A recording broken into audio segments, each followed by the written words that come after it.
I'm Dr. McDaniel. I am a pediatrician at Thibodaux Regional Pediatric Clinic, and I'm here to talk today about a very important topic, which is SIDS, or Sudden Infant Death Syndrome.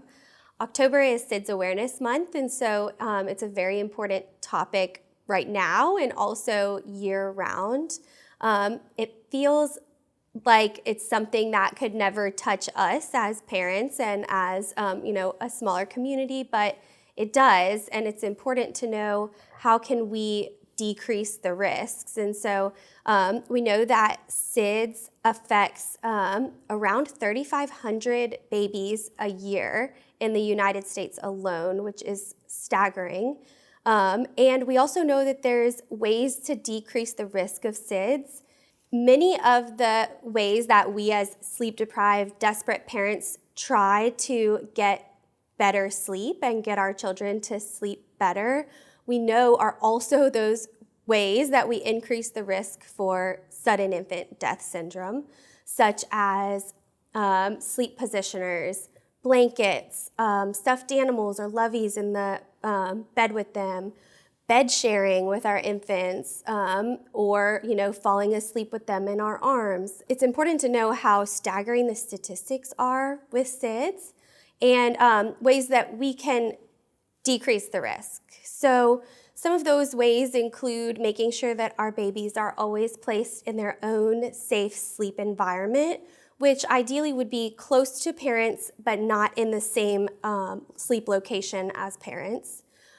They should be on a firm, flat mattress with only a fitted sheet and a pacifier if your child sleeps with a pacifier. There should be no extra blankets, no loose-fitting sheets, no stuffed animals or those loveys that we attach to pacifiers or clips attached to pacifiers. Another important aspect of a safe sleep environment is knowing that anything that's positioning your baby in a position that's not flat in a firm surface on their own sleep surface is not safe, including car seats, rockers, bouncers, again, any incline devices.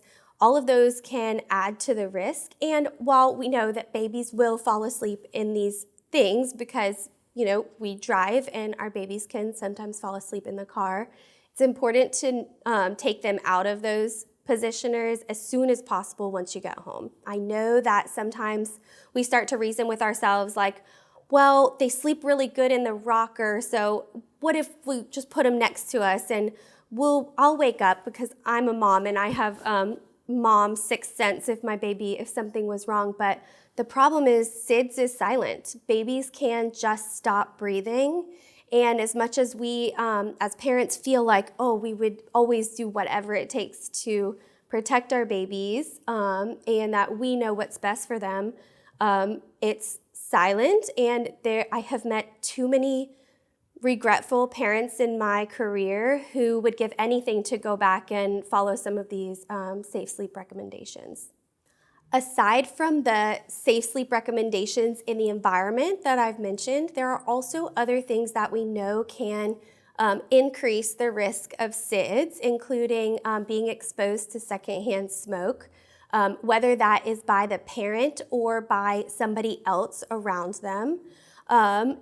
Parents who are drinking alcohol, smoking marijuana, other drugs, both in utero but also in that newborn period is a significant increased risk. Prematurity is another risk that we cannot always fix. So it's important to know the other ways that we can provide the safest place for our babies to sleep so that in the brief moments that we actually get sleep as parents, we can feel comfortable that our babies are protected as much as possible. Just to recap, SIDS is a very real, very serious problem. It's, in my opinion, as a pediatrician, but also as a mom and also as a human being, it's probably the worst possible imaginable thing that could happen to any parents or any newborn babies. But it's important to know what can you do to make a difference, because you can make a difference. And I know it's hard, but If you have any questions at all, I'm happy to talk with anybody. Reach out to your pediatrician, whether that's me or not. If you're interested in discussing it further, my office phone number is 985-447-9045. And thank you guys for listening.